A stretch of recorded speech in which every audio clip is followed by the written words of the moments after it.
First of all, just personally, what is it like for you to hear that speech, to see this night, to witness what? I mean, you worked on this for a long, long time to make this happen. You know, it's interesting being up here and not being down there. It's a different perspective, and I can tell you that personally, it's very reflective, and it's really a great honor for me to have been a small part of what took place down there. But I think, the speech tonight was really exactly what Gloria said. He talked about the problems our country has. He talked about the way that he wants to try and fix those problems. He's talking about the people who don't have a voice anymore. And what you've seen from Donald Trump over the last 4 days and the people who are talking on his behalf are a man who solves problems. Whether it's the Woolman Rink problem, whether it's a golf course that needs to be fixed, whether it's a building that can't be done, he's someone who gets it done, and he's going to bring that same type of mindset to the federal government and fix the problems that he outlined tonight. Dana Bash is on the floor. We're going to hear more from our panelists in a second. Dana Bash, take it away. This is it. We've talked a lot about the unconventional convention. This is about as conventional as it gets. A sea of balloons, confetti coming down, and a lot of excitement. A lot of excitement, as you can see here. And the reaction here, you can see it on television, no question, but the reaction here has been, there's a lot of energy. You can very much feel it in the crowd. One thing I want to say that was kind of surprising as we were standing here was to see the way these people who were not sure, many of them who told me to a person, were not sure what they were getting with Donald Trump 13 months ago when they saw that he made this announcement, had signed on to his message. And as you can see by these balloons and by the excitement around here, it's been a very long and very windy 13 months, but they got to the place where they feel comfortable, most of these people, with Donald Trump as their nominee.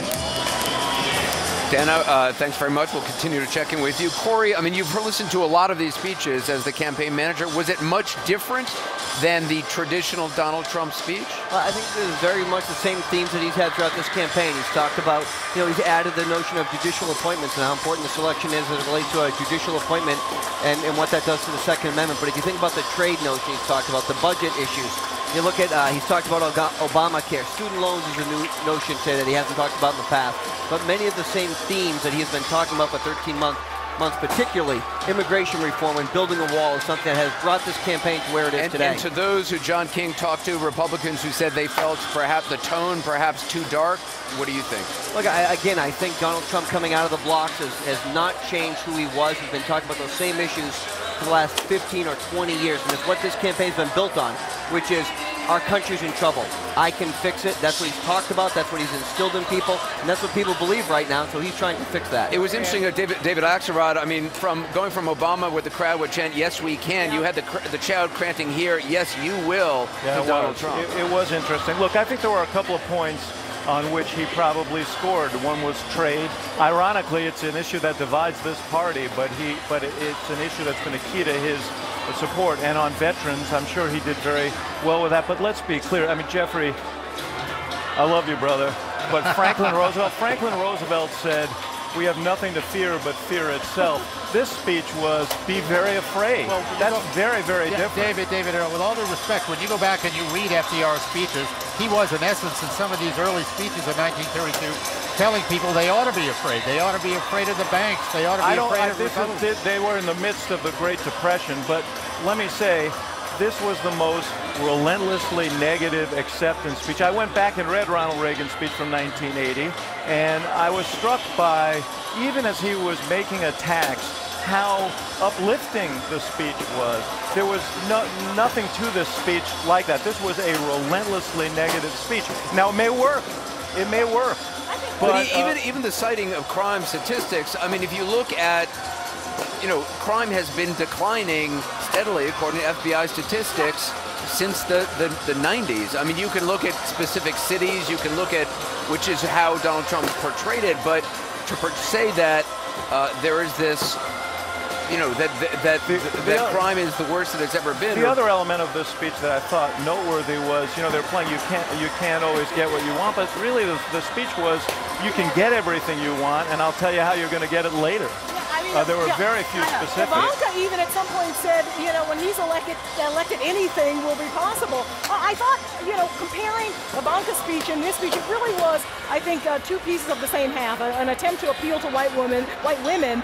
She talked about maternity leave. She talked about equal pay, and essentially framing herself as the sort of ambassador to women in a Trump White House. And even here, when he talked about, he name-checked Baltimore, Chicago, Detroit, and Ferguson. He said that every action that he would take, he would ask himself, does this make life better for people in those communities? I think that would be news to people in those communities because he hasn't really talked much about it. Much about those people. He certainly didn't mention criminal justice reform, which is what a lot of those folks want to hear people talk about. I also thought in all of these speeches that we heard tonight, Ivanka, Donald Trump, he talked about the little guy. Ivanka talked about looking in the newspaper and him finding some random person, bringing him to the office and helping him. It would have been nice to hear from all those average people that Donald Trump is so invested in. Just one. Yeah, it would have been nice. Anna Navarro, Van Jones. Look, if you are a Republican who came to this convention hungry for uplifting, unifying, optimistic, visionary speech, you're going home starving. If you are an American who was hoping to see the Donald Trump from the primary pivot into a more unifying general election candidate, you are sorely disappointed today. I found myself halfway through the speech wishing they would bring Ivanka back. And I have to say, what they did today, on the final night of this convention, putting Joe Arpaio on in prime time, Sheriff Joe Arpaio, who for Latinos, for immigrants, for most of us, that guy is less popular than the Zika-carrying mosquito. For them to do that was such a slap on the face of Latin Americans, of Hispanics in this country, that it just tells me he's not interested in outreach. He can eat all the taco bowls he wants. He did nothing but talk about illegal immigration in that speech. He couldn't put in one damn good story about a legal immigrant. He couldn't find one positive thing to say about immigrants in America. I think that this speech did nothing to grow his base. It did a lot to energize his base. It did nothing to grow his tent. Jeff or Corey, you want to respond to that? Yeah, I mean, I heard a different speech entirely. You always hear a different speech. You and I apparently live in parallel universes. I just don't like sniffing glue. Right, but we're now in this universe. We're now in the Trump universe, which is triumphed here. And again, Anna, I mean, what I keep saying, and I've said to Van over the months, etc., is enough of the identity politics. We're all Americans here. There are no. That's a really easy thing for you to say as a white man living in Harrisburg, Pennsylvania. It's a very difficult thing to say to a black man when you see today a man who was shot for trying to save an autistic man from killing himself in my hometown of South Florida. And it is very difficult because we keep doing this. No. But there are a lot of people who see this and say this is about white identity politics. Is that Sheriff Clark white? Is Ben Carson white? Is no, but the vast majority of this crowd is. They're all Americans. I mean, how many people down here, Anderson, are gay? I have no idea. I've seen one that I can tell, but Peter Thiel. I mean, no, not Peter Thiel, a guy with a sequins on the jacket. My point is, who cares? They're all Americans here. That's the problem. We have been parceled out, balkanized. Everybody is supposed to fight against one another based on their sexual preferences, their race, etc. I came in tonight with an open heart. I think you saw that. I was prepared to hear him do something extraordinary, and never underestimate the power of a single speech to turn a country around. Ivanka was beautiful. She gave a general election speech. If you have a pulse, if you have a functioning brainstem, you should have been saluting Ivanka Trump. His friend, who tried to humanize him, did a beautiful job. But what Donald Trump did tonight is a disgrace. That was relentlessly, even for Donald Trump, who at least occasionally breaks up the fear-mongering with some jokes, with some asides, some amusement. He had one funny line in an hour and 15 minutes, and the rest of it was just a relentlessly dark speech. He was describing some Mad Max America. I work in some of the toughest neighborhoods and some of the toughest communities in this country, and I don't know what he's talking about when he describes the country he's talking about. And there was some schizophrenic, psychopathic attempt to pull apart the Obama coalition, but from a political point of view, he even botched that. He says, he reaches out to the LGBT community, and he says, foreign ideologies that hate you, I'm against it. But the domestic ideologies that hate you, he's apparently for because they're all in his platform. He says he's going to reach out to African Americans and deal with their economic pain. It's hard, Anderson, to get a job if you're in a community that's over-policed and you have a criminal record. And every other leader in the country on both sides of the aisle have talked about criminal justice. He didn't. But this, I've never felt this way in my life. I have read in history, being in moments where there's some big authoritarian movement and some leader that's rising up. And I felt that way tonight, and it was terrifying for me. This speech divided the country. You're either inspired by this or you're terrified by it. I'm terrified by it. Anderson, I'm terrified by it. He reached out to the Bernie Sanders people tonight. He said it on many occasions. He used Bernie's name. He wants to make sure that he's bringing new people into the fold. What he also talked about was, and you heard this earlier in the night, is how big of an increase there has been in voter participation in the Republican Party and how down the Democratic Party process has been. And the reason for that is because people are fed up with Washington. You can call it party of identity politics. You can call it whatever you want. The basic premise is Washington, D.C. is broken. It's been broken for a long time. The people are fed up. They're not fed up because they're white. They're not fed up because they're black. Washington, D.C. is broken. And until we do something to fix the government, until we do something to fix the government, people are going to be frustrated. And what they want is they want a leader to go to Washington and fundamentally reform it. That means fix our trade policies, reduce our deficit, make our neighborhood safe, make sure we're not going to wars that we don't belong in. That's what they're asking for, and that's what Donald Trump is as a leader. I would have stood up. If he gave that speech, I promise you, I would have stood up and I would have applauded. That was not the speech he gave. He wasn't tough on Washington, D.C. He was tough on Latino immigrants. He was tough on ordinary people. All the time. I didn't mean to. Am I wrong? I just want to say the Clinton campaign is happy tonight. I was going to relay a private conversation with some of them first, but they just also put out a statement from the Clinton campaign from the chairman, John Podesta, and he just talks about more fear, more division. He says this proves Donald Trump is temperamentally unfit to be president, totally unqualified. He says it's more prejudice and more paranoia. But I mean, it's obviously they're going to say that. I think to Corey's point, this is the speech he's been giving, and this is the speech that got him here. And there's a lot of people who... This is the operative... For the last 14 months. This is the operative question. Will the things that he did in the primary get him the votes he needs to win a general election in a much broader and more diverse electorate? And he is making a bet that that same message can yield enough votes to win in a very diverse country. You know, I think that's a tough bet. He was making, in almost apocalyptic terms, the need for change, right? I mean, the language, I was circling words in this, as he talked about a need for law and order, crisis, danger, terror, disaster, humiliation. So right. But what he would, what he's doing is he's making the case for change in the starkest terms I've ever heard. I mean, I don't think it can any more. But it's not about hope. It's about this. Gloria, it can't be any more stark when you have dead policemen in the streets of Dallas and Baton Rouge, when you've got dead Americans from Texas on the streets of France. That's crisis.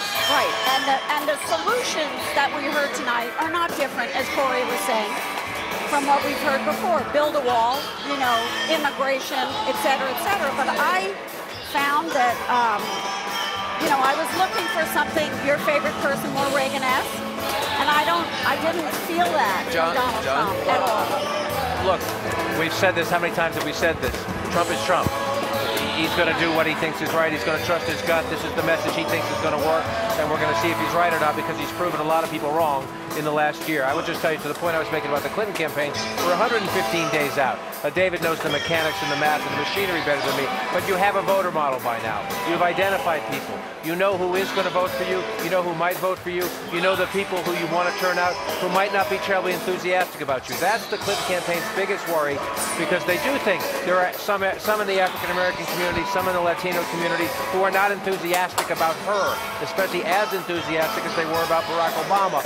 And their big worry tonight was that Donald Trump would do something to open some minds and to try to at least get a second look. Not win them tonight, but get a second look. And they don't think he did. Are they right? Who knows? But they don't think he did. Well, I think where it was most effective, honestly, is when he said her slogan is, "I'm with her," and my slogan is, "I'm with you, the American people." And when he said it a couple of times in the speech, "I am your voice," I think that's effective. I think that was the most effective part of the speech. He is not my voice, and he's not the voice of a lot of people. If you're looking for a politician who struck those kind of tones, don't talk to me about a Ronald Reagan or an FDR. That was George Wallace. That speech sounded, frankly, a lot better when George Wallace gave it, because it had a little bit more humor in it when George Wallace gave it. That speech was one of the most relentlessly dark and divisive speeches in the history of this country. This is a tweet that was sent out by John Weaver, the Kasich camp strategist. He said, "Hell, speeches like this are a dime a dozen in Tegucigalpa, Caracas, Asunción, and Donetsk." Is that the John Weaver who elected President McCain? I'm just curious. No, he actually left the President McCain Kasich. campaign before McCain won the nomination. Well, he did a great job in Governor Kasich's who was the campaign. campaign Listen, manager he did a for great the job. If we could get back, I want to make a point. I want to make a point about Donald Trump got into a fight with this week. David. I want to make a point on immigration. And you'll know this, John, because you're fluent in this. In every exit poll, what struck me was, even in the Republican primary, Republicans were not really warming up to Trump's immigration position. I said before, I thought he scored with the trade position, and he may have touched some people with that. But there was not great enthusiasm for the wall. There was not great enthusiasm for the deportation. And he's doubled down on it tonight. And I'm not sure that helps him at all. It played in this room. I mean, you heard them chanting, "Build the wall, build the wall, build the wall." You also heard them, lock her up. That It was interesting, though, when they were chanting "lock her up." I don't know if you could see. He was basically with the lower hands. He was sort of putting the kibosh on her, and he said, "Let's beat her. Yeah, let's beat her in November." Like They worked on that in speech prep. Yeah. They did. Sure. Yes, they asked him not to take the bait. Interesting. And look, if you look at who the speech is directed at, states like Ohio, Pennsylvania, states that are absolutely critical for him to win in order to get elected president of the United States, states that are they've been hammered on the trade issue, their jobs have been shipped overseas, they've left their states. People in that have traditionally been Democrats have been working in those mills and those mines, and the coal miners specifically talked about, right? He wants to put those people back to work. Those states are what going to propel him to the presidency if he's going to be successful in November. And that's who this was designed to talk to. You're exactly right, but that is like drawing to an inside straight in the sense that he has to win Pennsylvania. Very tough. It's doable, but it's a heavy lift. George W. Bush tried twice, so hard to win it, couldn't win it. It's doable, but it's tough. Has to win Ohio. And then what? If he can't win Florida, and Anna's home state is going to be, I think we can all camp out right there, because if he can't get those 29, Please don't. if he can't get those 29, then where does he get them? If you can do Pennsylvania, Ohio, Florida, game over. He's the next president of the United States. But if he loses to 29 in Florida because of Latinos and immigration or whatever else motivates Latinos, where do you get the rest? That's the issue. Then you've got to get Wisconsin and Michigan. Right. But John, what I thought, listen, I agree with you 100%. The Rust Belt is sitting there for him. It's available to him because of Hillary Clinton's position on trade. And the idea that he could go up there and he could make a good showing for himself, I said from the very beginning, that's his pathway to victory, and don't count him out.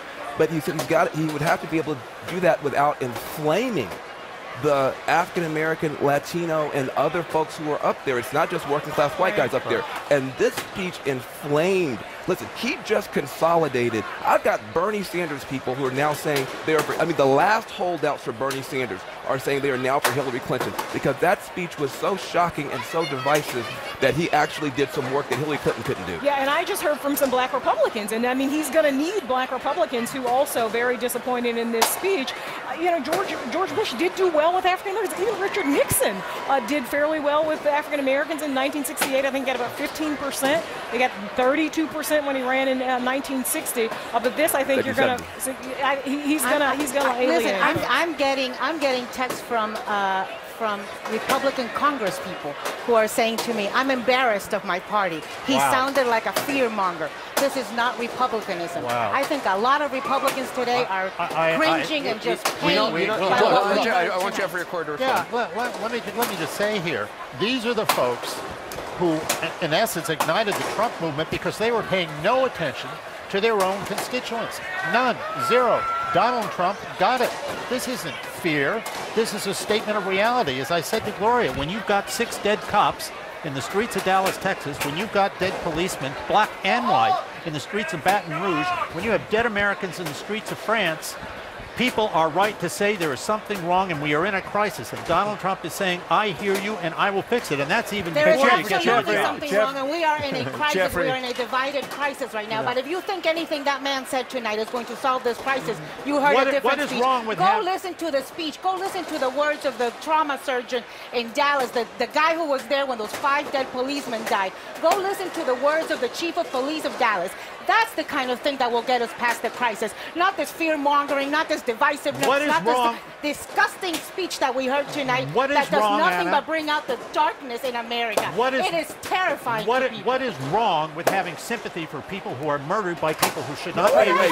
Wait a minute now. You know what? Can you show a little sympathy for the people who were murdered by police inexcusably? Did you hear any explanation? I mean, Donald Trump sort of identified what he believes is the problem. Was there any solutions? Was he actually offering anything in terms of? I mean, how is he going to restore law and order when he takes over? Anderson, this is a nomination acceptance speech. It's not a congressional State of the Union speech. There's not going to be, there shouldn't be 10,000 details in this. It should be the vision. This is where we're going to go. And we're going to go in this direction, and this is how, you know. But at a certain point, I mean, at what point does he actually give details where he says, I mean, he says he's going to defeat ISIS fast, that he's going to restore law and order, that everybody's going to be treated equally. Let's use tactics for a minute. I mean, he's already got a tactic. Well, I'm more interested in law and order, because that's what this is about. Okay. How is he suddenly going to restore law and order? Anderson, they will have plenty of people to flesh out all of this. That's not what this speech is about. But he did give some details. He said apparently he's going to appoint the best prosecutors and get law enforcement people to get the job done. Yeah. I assume he's saying that the current level of prosecutors are not very good, or the law enforcement personnel are not up to the challenge. What he's saying is we are living in a situation here where the current government doesn't get it. It's the status quo.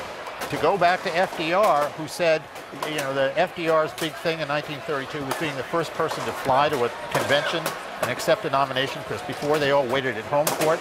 And he gets there and he says, I came here and broke a tradition because I think it's time that we break silly traditions. And some of what Donald Trump is talking about is breaking some of the silly traditions we have here. Look, this is about Donald Trump doubling down. Enumerating how you would do stuff. Doubling down on his... Can I just... Jeffrey, this is Donald Trump doubling down on his strategy. The line that's about, and Corey was talking about it, and John King was talking about it, which is the Rust Belt strategy. These are the people, the disaffected, disenchanted, people who feel left out of any kind of economic advances. And he had a sentence here. I've joined the political arena so that the powerful can no longer beat up on people that cannot defend themselves, okay? Remember Al Gore, people versus the powerful and all the rest, on the side of the people, except a lot of the speech didn't reflect that. That's there was a little bit of a disconnect. When he's talking about the parents of Sarah Root, I mean, what do you mean it didn't reflect that? But build a wall, all the you know what I'm saying? Some of the rhetoric doesn't match the noble thought of defending the defenseless, right? But what he talked about in that, and he was very clear, we heard from Jamil Shah, and we heard from Sabine, and we heard from people whose families were directly impacted by illegal immigration. And what he said was, I'm going to stop that from happening because you don't have a voice. Where was the voice of the U.S. government when your family members were getting killed? Where was the voice for Jamil Shah when his son was being shot in the face by an illegal immigrant? An African-American. Right? An African-American who was shot in the face. And so what he's saying is, I am going to stop that from happening. I'm going to inject myself. I'm going to build a wall and we're going to have a legal immigration system. He said legal. He said legal multiple times. We're going to reform the process so that we know who's coming in. And he also points out the difference of the Syrian refugees that Hillary Clinton wants to bring in 550% more Syrian refugees than what's currently being in place. It's a significant difference. It's a tale of two cities. It's two complete philosophies of one of first, let's have a immigration system, let's do it legally, and the other is, hey, we'll let the people in, we'll figure it out later, and if they kill a U.S. citizen, we'll solve that problem afterwards. Dan? So listen, I'm trying. I'm really trying. First of all, there's two things here. There's what is said and there's what's not said. If you listen to that speech and you didn't know any better, you would think that every undocumented person in this country was a rapist or a murderer or a killer. No, let me finish. You got a chance to talk quite a bit, sir. There are 11 million folks here, most of them working hard every day. They get up, they catch the early bus, they do a ton of hard work for this country, and if you took them out of here, the economy would collapse. There was no acknowledgement of that. That was very, very painful. Then the other problem that you have is, listen, you saw the reaction of your fellow Republican to this speech. The other problem, and I think you have to hear this, when you have someone like him get up there and what his law and order message is acting as if all of the violence and all of the crime is coming from a particular set of people, and there's no even acknowledgement that we want the police to obey the law too. We want the police to obey the law too. We want for our kids to do better and for our cops to do better. That would have given some sense that he understands these communities. But instead, it seemed to me he was trying to have his cake and eat it too. He's trying to pretend that he's for all Americans, but he's picking on people. And the last thing I'd say to you is this. If he had given the speech you just gave, I would have applauded him. I'd have been bragging on him tonight. When he talks about the people at the top, the corrupt elites, I'm for that. The problem is, just as Gloria was saying, he gives a little bit about the corrupt elites at the top, but he's mainly pointing to those scary, dark others at the bottom. Those scary Muslims, those scary criminals, those scary terrorists, those scary immigrants, and that is why people are very alarmed with your guy. If Hillary Clinton was watching tonight, if her team was watching tonight and watching this entire week, I hope that they do draw that contrast of a tale of two cities. I hope that what they take out of this is that he really went dark tonight and that she does offer some optimism and some vision for America. There may be people for whom this really resonates, but there are a lot of Americans left wanting tonight. I am one of them. The law and order candidate is not just about the police versus the non-police. It's about Hillary Clinton and Donald Trump, and it's two very separate things. And we have one candidate who's running for president who was under FBI investigation, who many people believe, and the polls indicate this, that she was guilty of a crime, and she got off on that. And the reason for that is because there are two sets of rules. One set of rules for the powerful and the elite, and one set of rules for everybody else. And that's what he talks about when it says law and order. And the law and order potential here is that Hillary Clinton skirted the law. She got by on something that she shouldn't have, and he wouldn't let that happen. I guess one of the things, I mean, does he at some point before getting into office need to, and I don't know the answer to this, I'm curious, does he need to elaborate? How does he restore safety? How does he, restore equality, that everybody gets treated equally? I mean, those are huge statements to suddenly promise Ivanka Trump saying everything will be possible. I mean, some of that is just political hyperbole. I don't want to put my friend David on the spot, and he'll remember the quote better than I do. But I remember Senator Obama saying that he was going to lower the oceans, and he was going to do this, that. You probably remember the phrase better than I. Have the oceans gone down because of Barack Obama's presidency? Well, I think if he were here, he would say, thanks for the help, brother. Because he's been trying to do stuff on climate change, and he's done more than any other president has, but he met a lot of resistance in the Congress. So he would argue that you can't exactly use his quote against him when Republicans have tried to block most of his initiatives. Let's go back down to Wolf and Jake with some guests. I don't know. What else? I think part of this, we've gone through some of the particulars, talked about the tone. I just think, again, this is a risk and a bet by Donald Trump, that the safety, security issues that are very paramount right now, that are in the news right now, that everybody is thinking about, whether you're looking at Nice, France, whether you're looking at Dallas and Baton Rouge, that these issues that are scaring people right now, that are making people think, are we doing the right things? Are we on the right track? What's going on in my community? He's making a bet that those issues that are front and center in July are going to be the decisive, how am I going to choose a president in November? And we don't know that. The economy usually is number one, but big jarring events like this, especially for a challenger. She's viewed as the incumbent, especially for a challenger, do create a change environment. And I mean, you've talked about this a lot with the Magic Wall. When it comes to dealing with terrorism, when it comes to economic issues, Donald Trump does very well among voters. He came into this convention leading her by about 8 points on the economy and leading her in low double digits on ISIS and terrorism. She gets more broadly on who was best for foreign policy, but on ISIS and terrorism, he beats her. And remember, we talked coming in, what do you do at a convention? You identify your strengths and you try to pour cement on them and fortify them. And you look at your weaknesses and you try to improve on them. I think for his voters anyway, for those who are already with him, his tone he probably did protect, especially on ISIS and terrorism, he probably protected himself. I agree the reach out to Sanders was smart. I was looking for, I guess I was just looking for a little bit more on the economy, just a little bit more connected dots. The issue of specifics that was mentioned in this room and that you were talking to Jeffrey about is going to become more important as time goes on, and we're going to have 3 big debates in the fall in which what he talked about tonight and the way he talked about it tonight just won't fly. So he's going to have to put some meat on the bone. Jeffrey promises it. I'm sure it's coming. Well, also, I thought it was effective when he was talking about Hillary Clinton as the puppet of the elite.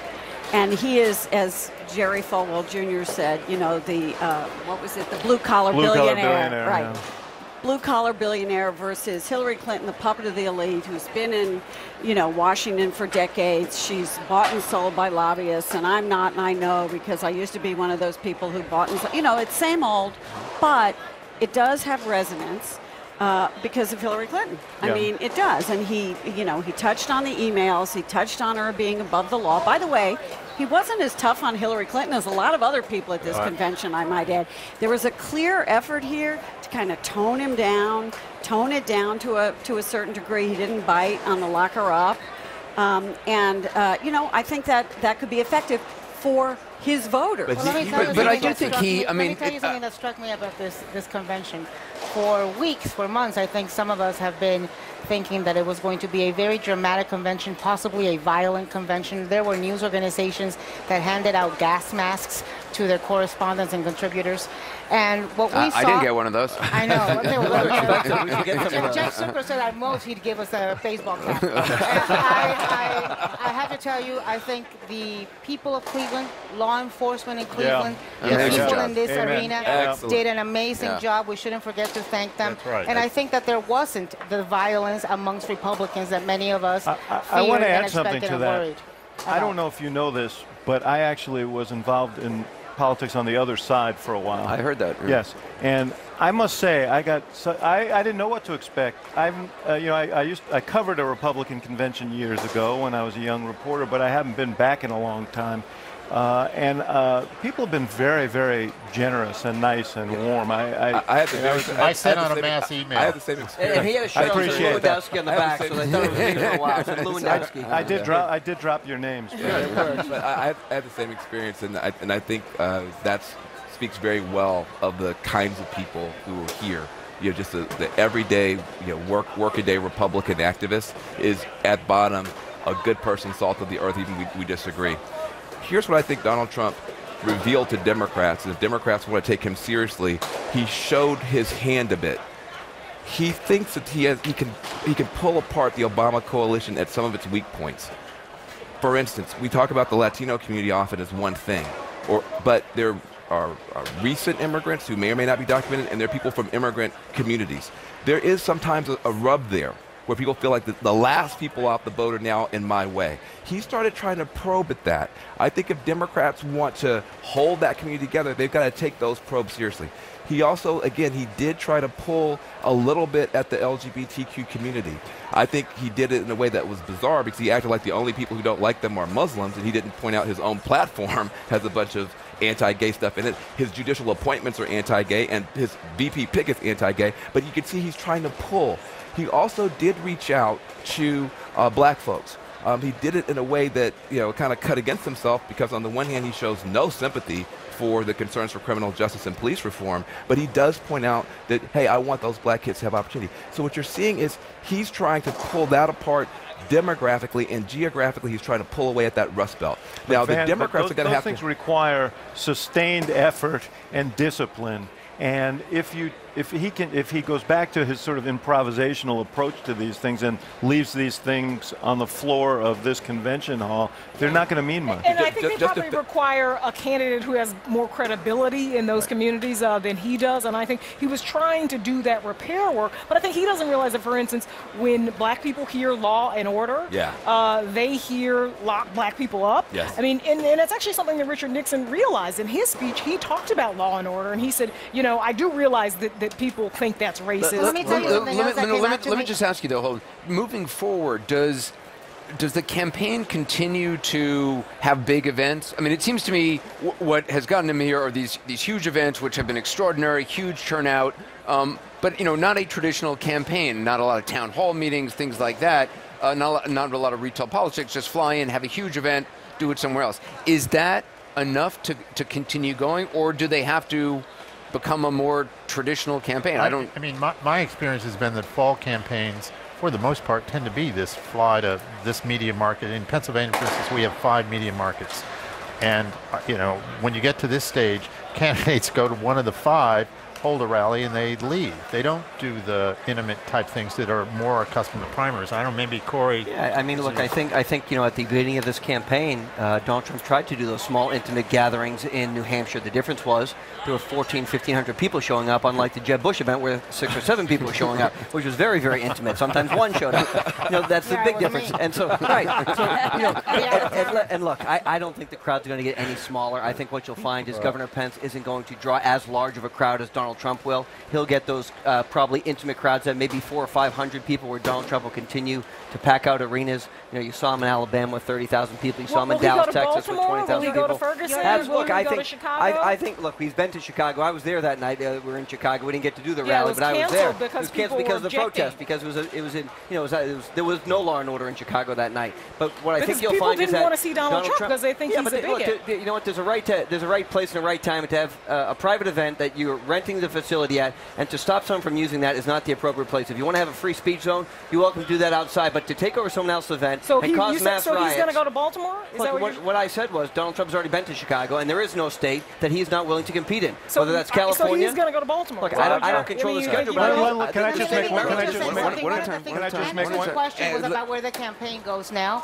The campaign, the structure, the apparatus has got to get better, because let me tell you some of the things that happened this week. The first thing the campaign manager did in day 1 was get into a fight with the governor of Ohio, a must-win state. Second thing he did was let Melania Trump go out there and give a plagiarized speech. Third thing he did was completely mishandle that plagiarism story and let it go on for 36 hours. Fourth thing he did was let Donald Trump's speech leak out today, hours and hours before it was given. The other thing he did was say today that women are going to vote for Donald Trump because they're worried that their husbands can't pay the bills. Well, I don't know where those husbands are, because I got to pay my own damn. You know what? None of this matters. None of that matters on Election Day, November, and look, who knows what's going to happen. Well, Corey, here's the point. One at a time. No one listens when we all talk. David. Here's the point. These things are symptomatic. You guys ran an extraordinary campaign in the primary, and it was very much built around Donald Trump, his persona, his instincts. Once you get to a general election, and we saw some of it here, some of the impacts of lack of infrastructure, lack of organization, somewhat lack of discipline, things happen, and you need to compete in a general election. You need the apparatus, you need the infrastructure, and you need the discipline to compete. And I have 2 words. Let Corey respond. I think that comes. I think you're exactly right, David. I think what you find now is that the fundraising is picking up. They raised $3.5 million yesterday, their first day out with Governor Pence on the ticket, right? So that gives them the resources. As you know, that campaign was self-funded through the primary process. So Donald Trump spent about $47 million of his own money, so the team was small and efficient. Now that it's growing, now they're raising millions of dollars every day. That team's going to continue to grow, and you saw that with the convention team today and all the resources that the RNC will now have available too. And Corey, I have a question to ask you, because I have 2 words that I want to ask about, which is debate prep.